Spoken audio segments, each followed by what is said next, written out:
ganhando a consciência da presença. Ao permanecermos nisto, isto é, se permanecermos nesta palavra, se deixarmos que esta palavra habite em nós, daremos frutos ricamente. O segredo da vida espiritual é reconhecer conscientemente perceber, aceitar e declarar nossa unidade com nossa fonte infinita, imortal e eterna, e aceitar a declaração das Escrituras de que tudo que o Pai tem é nosso e que o lugar onde estamos é solo sagrado. Não só devemos aceitá-lo, mas nós devemos permanecer nela todos os dias da semana, trazendo a verdade à lembrança consciente. Eu e meu Pai somos um.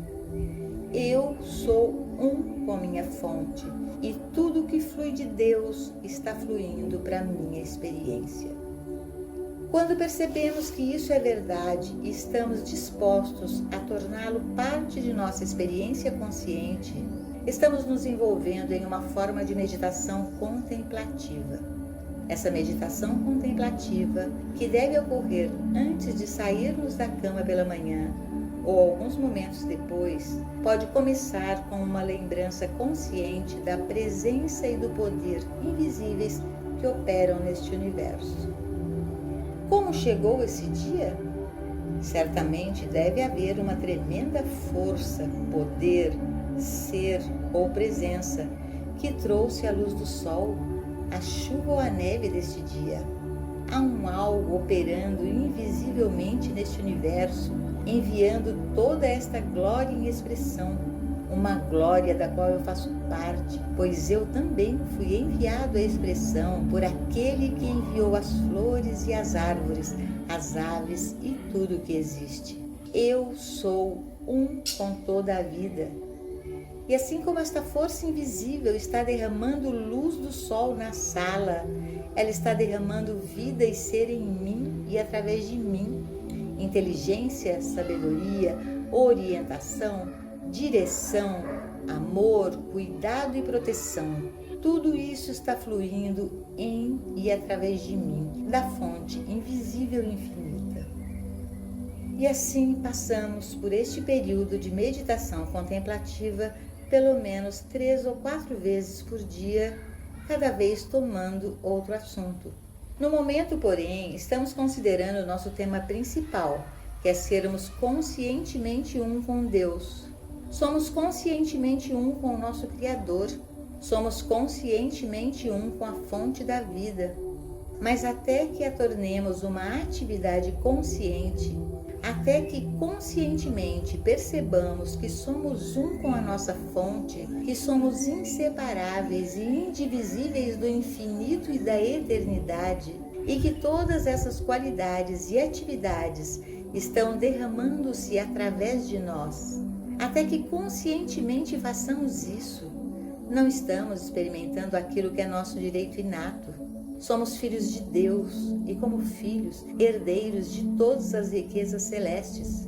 Mas não pensemos que vamos entrar em nossa herança sem conscientemente trazer nossa herança à expressão. Tem que ser uma atividade consciente.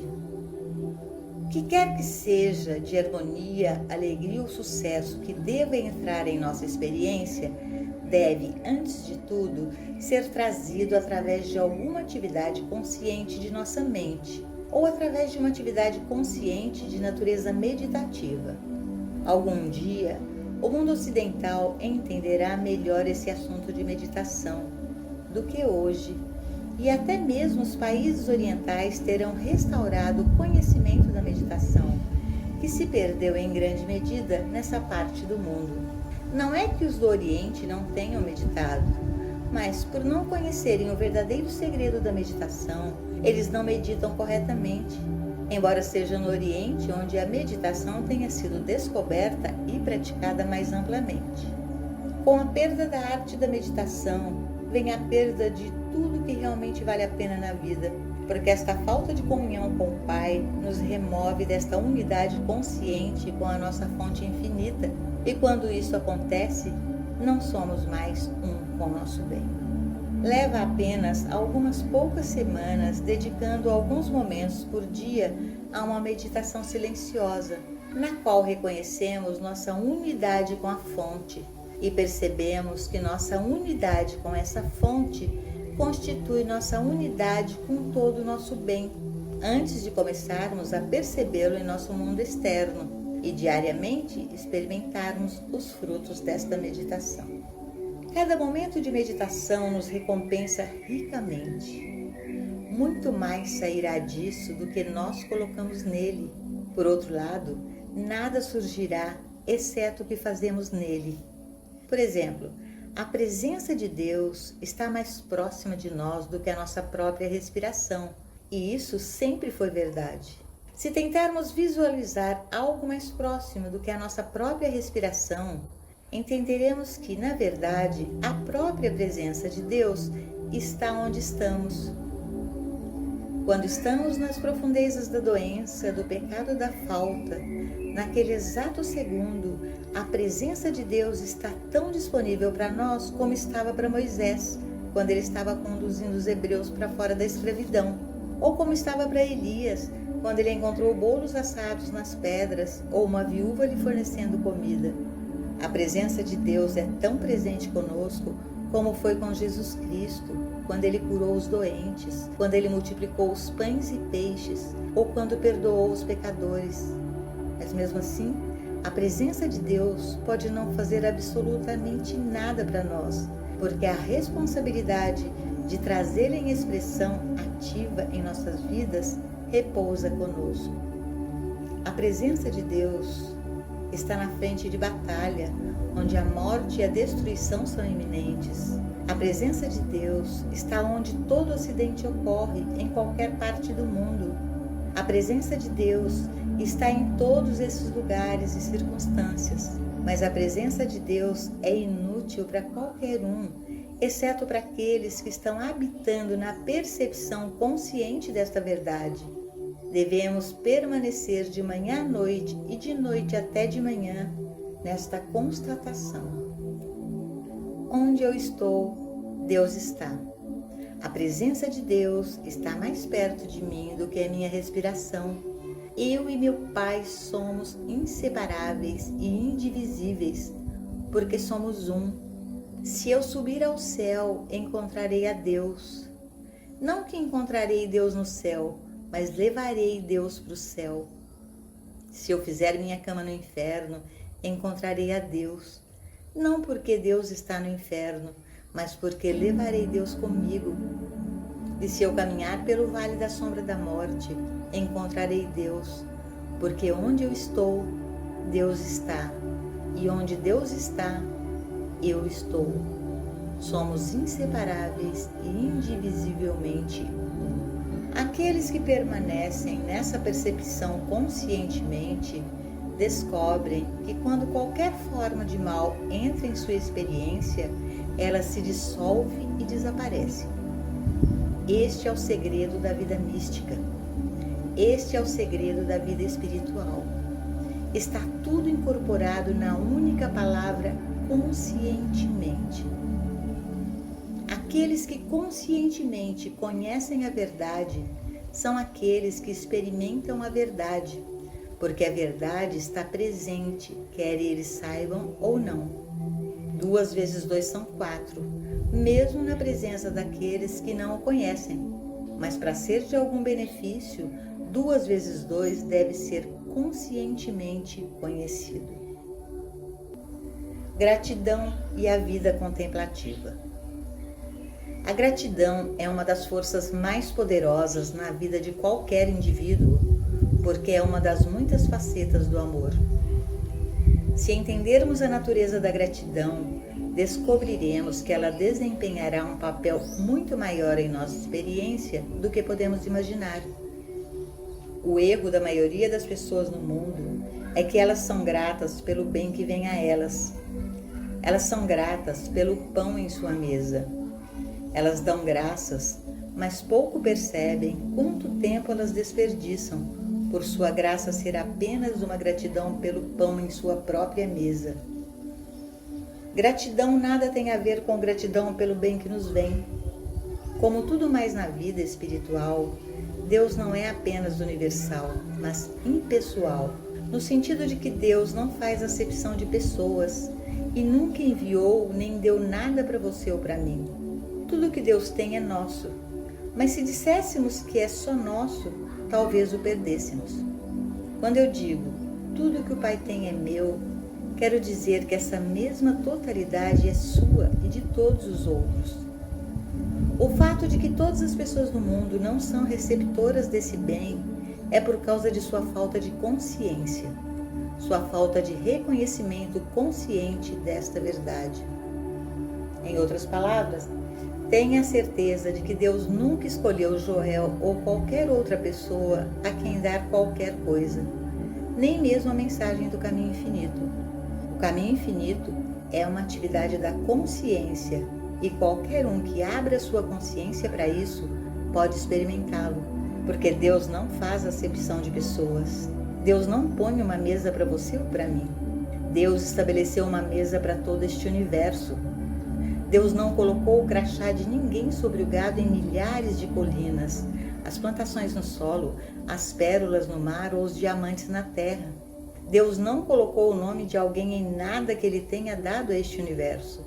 Deus se manifestou universalmente. Deus mostrou sua glória universalmente. No momento em que começamos a ser gratos apenas pelo fato de que Deus está em seu céu, nossas vidas começam a mudar. Portanto, vamos parar de pensar em termos de eu e meu e começar a sermos gratos por todo o bem que Deus tem proporcionado neste universo.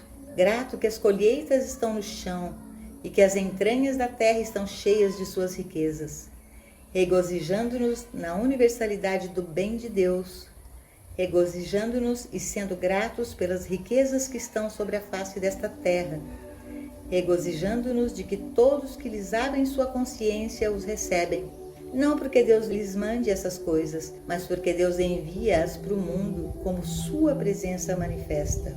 A presença de Deus aparece como comida, roupa, moradia e vestuário. Tudo o que existe é a presença de Deus manifestada.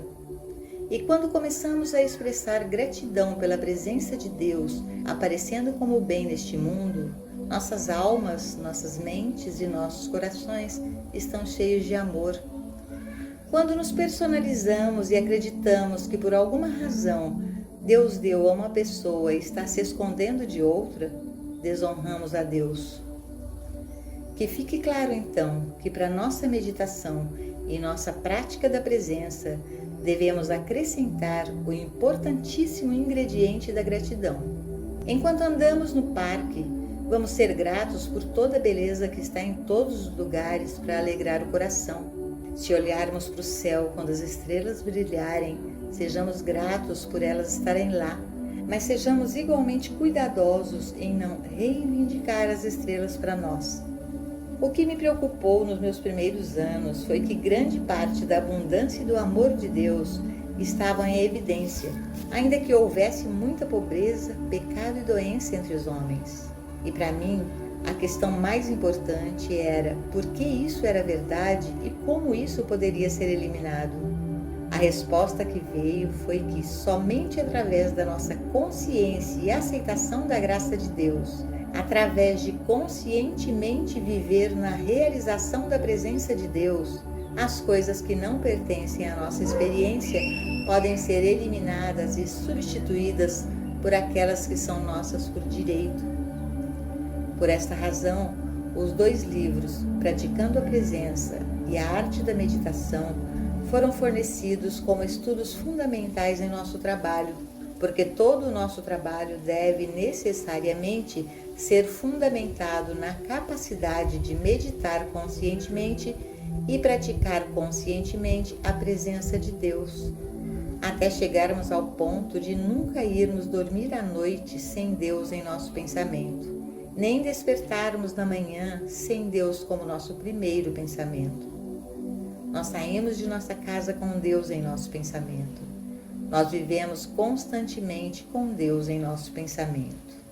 Este é o caminho, então, pelo qual as bênçãos de Deus alcançam o homem, através de uma atividade de nossa própria consciência, através do nosso conhecimento pleno da verdade e da oração sem cessar. E essas bênçãos são todas subprodutos do único grande objetivo da percepção e realização consciente da presença de Deus. Mensagem de gabinete.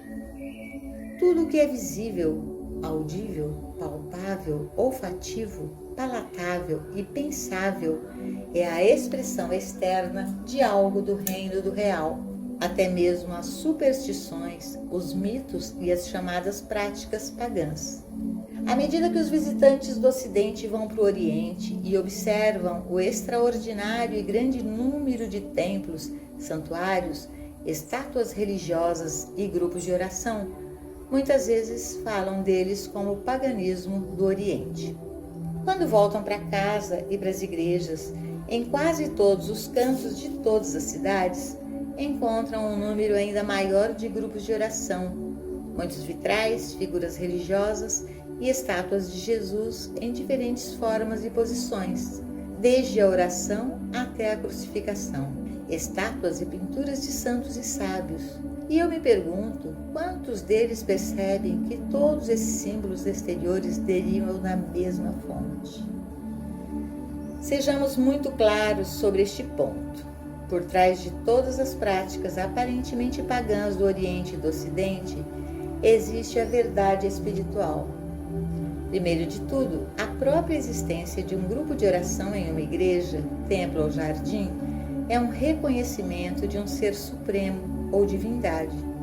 Seja sentado, de pé ou de joelhos, através da oração, reconhece-se uma presença divina. Neste ponto, tanto o Oriente como o Ocidente estão de acordo. As estátuas e esculturas de líderes religiosos no Oriente são um reconhecimento daqueles cujas vidas revelaram a obtenção de alguma medida da consciência divina. As pinturas, os vitrais e as figuras das igrejas ocidentais são apenas o reconhecimento da medida obtida da luz espiritual do Salvador ocidental, seus discípulos e apóstolos e de outras luzes religiosas. Aqui também, o Oriente e o Ocidente estão de acordo, e com razão, porque todo simbolismo religioso em ritual, rito ou cerimônia é a tentativa de usar tais meios para alcançar um elevado estado de consciência. Por trás de todas as formas de adoração, deve ser reconhecido que existe um princípio divino, infinito e universal de lei, vida ou ser, e em tal reconhecimento fica claro que o Senhor, Ele é um. Para a pessoa perspicaz, não há, portanto, paganismo em nenhuma religião, e ninguém pode afirmar corretamente que existe uma religião certa ou errada. O paganismo existe na forma de adoração dos homens e em suas diferentes crenças sobre religião.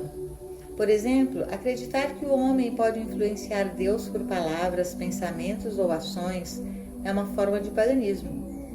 Enquanto perceber Deus como onisciência, onipotência e onipresença é um verdadeiro culto religioso. Acreditar que Deus tem forma, emoções ou respostas finitas é uma forma de paganismo. Enquanto entender Deus como a vida, lei, ser, substância e atividade de toda forma espiritual é a verdadeira adoração. Dizer a Deus, aconselhar, informar ou implorar a Deus é uma forma de paganismo. Enquanto que amar, confiar em Deus e escutar sua voz é a adoração mais elevada. Ter uma experiência interior das formas externas de adoração, tais como as realizadas nos cultos da igreja ou na celebração de feriados religiosos, festas ou dias de jejum, é verdadeira adoração. E o verdadeiro adorador pode participar do serviço da sinagoga hebraica, protestante ou igreja católica, templo muçulmano ou budista, com igual devoção, porque por trás dessa adoração, qualquer que seja a sua forma, ele percebe e reconhece o um aparecendo como muitos. Com igual dedicação, falei com grupos cristãos e grupos não cristãos no Oriente, e todos eles me escutaram com igual interesse e atenção. Assim, o caminho infinito dá testemunho do Espírito Divino no homem, a centelha divina que é sem raça, sem religião, nacionalidade, credo ou afiliação política, mas que é a única que anima o princípio, vida, alma e espírito de todos. Nesta unidade, há um vínculo espiritual que nos une em sua graça.